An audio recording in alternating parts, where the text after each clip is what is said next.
إن الذين آمنوا وعملوا الصالحات كانت لهم جنات الفردوس نزلا. وقال تعالى في آية أخرى: إن الذين آمنوا وعملوا الصالحات سيجعل لهم الرحمن ودا. وقال رسول الله صلى الله عليه وسلم: من قال لا إله إلا الله فدخل الجنة أو كما قال عليه الصلاة والسلام. الحمد لله. মহান আল্লাহ রব্বুল আলামিনের দরবারে লাখো কোটি শুকরিয়া আদায় করছি, যে মহান রব্বুল আলামিন আমাদেরকে আজকে এই রুকনউদ্দিন বাইতুল আমান মোল্লাবাড়ি জামে মসজিদ ও কেরাতুল কোরআন হাফিজিয়া মাদ্রাসার উদ্যোগে প্রথম বার্ষিক ওয়াজ মাহফিলে উপস্থিত হতে পেরেছি। এই জন্য আমরা সকলেই আল্লাহ রব্বুল আলামিনের দরবারে শুকরিয়া আদায় করি, বলি আলহামদুলিল্লাহ। তো আল্লাহ রব্বুল আলামিন আমাদেরকে যে জান্নাত দিবেন,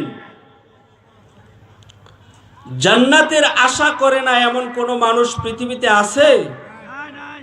অন্য ধর্মের মানুষ যারা, তারাও তো জান্নাতের আশা করে। কি বলেন, আশা করে না? সবাই করে। তো এই জান্নাতে যাওয়ার জন্য কি করতে হবে, এইটা আমাদেরকে এই মাহফিল থেকে কি করতে হবে, বাড়িতে নিয়ে যাইতে হবে। আমি আমার খুতবার ভিতরে যে আয়াতে কারিমা তেলাওয়াত করেছি, আল্লাহ রব্বুল আলামিন দুইটা আয়াত পড়েছি। দুইটা আয়াতের ভিতরে আল্লাহ রব্বুল আলামিন দুইটা পুরস্কারের কথা বলেছেন। একটা পুরস্কার আল্লাহ রব্বুল আলামিন দুনিয়াতে দিবেন, আরেকটা আয়াতের ভিতরে আল্লাহ রব্বুল আলামিন পরকালীন যে পুরস্কার জান্নাত, ওইটা দিবেন। আল্লাহ রব্বুল আলামিন আমাদেরকে এই দুইটা আয়াতের ভিতরে জানাইছেন। আল্লাহ রব্বুল আলামিন এই দুইটা আয়াতের ভিতরে আমাদেরকে জান্নাতে আমরা কিভাবে যাব, জান্নাত কিভাবে পাবো, এটার জন্য আল্লাহ সুবহানাহু ওয়া তাআলা দুইটা কর্মসূচি আমাদেরকে দিয়েছেন। জোরে বলেন দেখি, কয়টা কর্মসূচি? দুইটা কর্মসূচি দিয়েছে। এই দুইটা কর্মসূচি যদি আপনি আমি পালন করতে পারি, তাহলে আল্লাহ রব্বুল আলামিন আপনাকে আমাকে পরকালে জান্নাত দিবেন এবং দুনিয়ার ভিতরেও একটা পুরস্কার দিবেন। আল্লাহ রব্বুল আলামিন দুনিয়ার ভিতরে আপনাকে আমাকে কি পুরস্কার দিবেন? আল্লাহ রব্বুল আলামিন তার কালামের এই আয়াতের ভিতরে আমাদেরকে জানায় দিয়েছেন, ইন্নাল্লাযীনা আমানু ওয়া আমিলুস সলিহাতি সায়াজআলু লাহুমুর রাহমানু ওদ্দা। ইন্নাল্লাযীনা আমানু ওয়া আমিলুস সলিহাতি সায়াজআলু লাহুমুর রাহমানু ওদ্দা। আল্লাহ রব্বুল আলামিন কর্মসূচিও দিয়েছেন এবং পুরস্কারের কথাও বলেছেন। কর্মসূচি আমরা পরে জানবো, আগে পুরস্কার কি দিবেন এটা আমরা কি করি জেনে নেই। আল্লাহ রব্বুল আলামিন এই আয়াতে কারিমার ভিতরে দুনিয়ার ভিতরে আপনাকে আমাকে যে পুরস্কার দিবেন, সেই পুরস্কারটা কি? পুরস্কারটা হলো আল্লাহ রব্বুল আলামিন দুনিয়ার ভিতরে আমাদেরকে কি করবেন? ভালোবাসা দিবেন। বলি সুবহানাল্লাহ। আজকে সারা দুনিয়ার ভিতরে মানুষ কি ভালোবাসার পাগল, মানুষ মহব্বতের পাগল। মানুষ ভালোবাসা পাওয়ার জন্য দুনিয়ার ভিতরে সমস্ত কাজকর্ম আজকে কি করতেছে, মানুষ করতেছে। শুধুমাত্র মানুষ মানুষের ভালোবাসা পাওয়ার জন্য, আল্লাহ রাব্বুল আলামিনের সৃষ্ট জীবের ভালোবাসা পাওয়ার জন্য মানুষ কি করতেছে, তার এই 50 বছর 60 বছরের জিন্দেগিকে ব্যয় করতেছে। কিন্তু আল্লাহ রাব্বুল আলামিন যে ভালোবাসা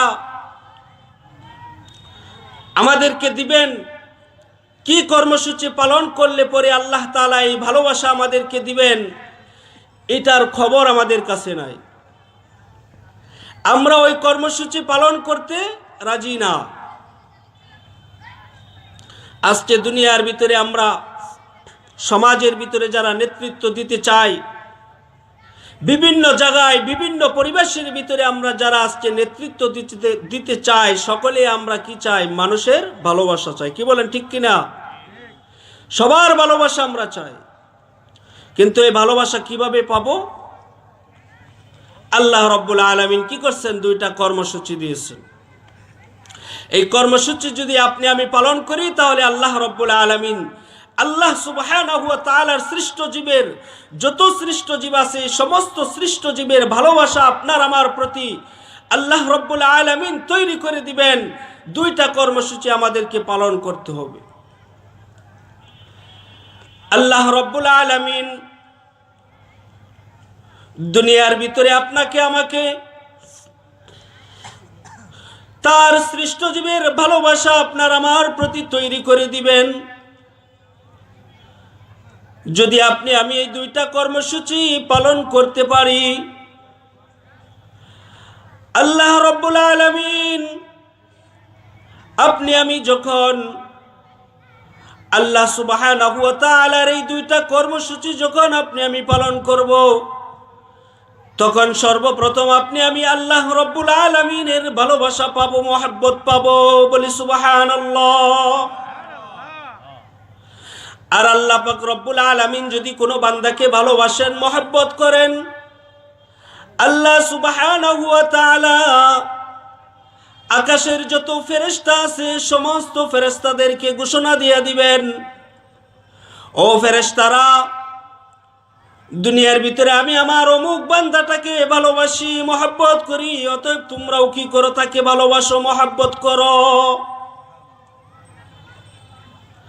এবার আকাশে যত ফেরেশতা আছে সমস্ত ফেরেশতারা আকাশের ভিতরে ঘোষণা দিবে,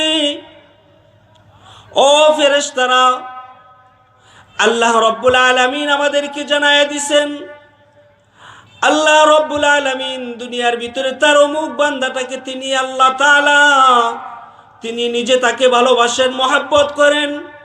তিনি আমাদেরকে ঘোষণা করে দিয়েছেন আমরাও যেন তাকে ভালোবাসি, মহব্বত করি।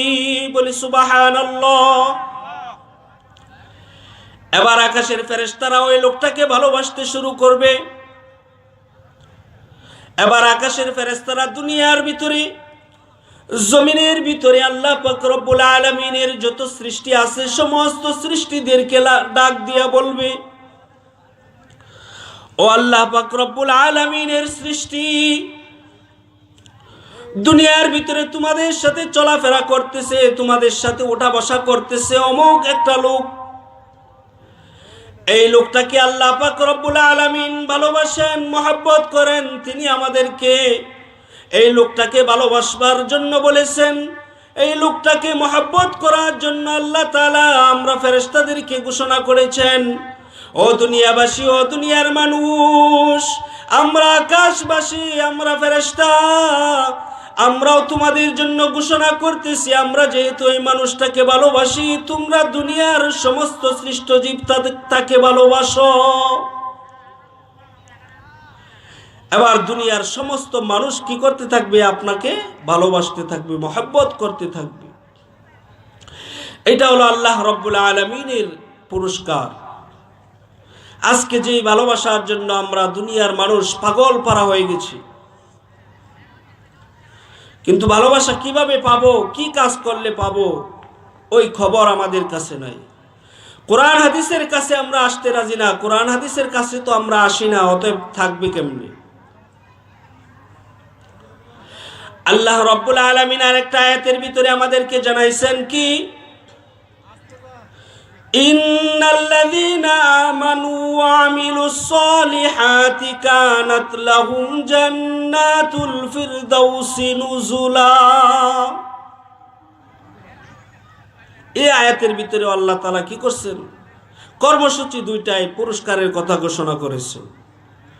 পুরস্কারটা কি? আল্লাহ সুবহানাহু ওয়া তাআলা আপনার আমার জন্য পুরস্কার ঘোষণা করেছেন। এটা হলো কি, আল্লাহ তাআলা আমাদের জন্য কি করছেন? জান্নাত তৈরি করে রাখছেন। বলি সুবহানাল্লাহ। তো আমরা আজকে এই মাহফিলে এসেছি, কোরআন হাদিস অনুযায়ী আমরা কি করব? আমাদের জীবনটাকে পরিচালনা করব। কোরআন হাদিস অনুযায়ী আমার জীবনটাকে পরিচালনা করে আল্লাহ রাব্বুল আলামিন যে কর্মসূচি আমাদের কাছে দিয়েছেন, এই কর্মসূচিগুলি পালন করে আমরা কি করব? আল্লাহ রাব্বুল আলামিনের তৈরি করা জান্নাত আমরা লাভ করতে পারব। তো কর্মসূচি কি?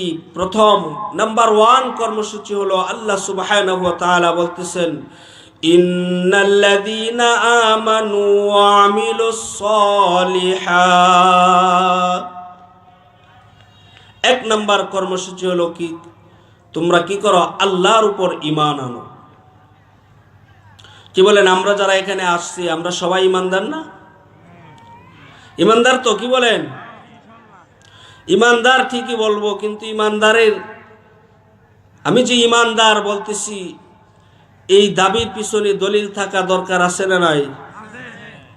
যদি দলিল না থাকে, শুধু মুখে মুখে বলি যে হুজুর আমি নামাজ না পড়লে কি হবে, আমার ঈমান খুব শক্ত আছে। কি বলেন? সমাজে এই ধরনের মানুষ আছে না নাই?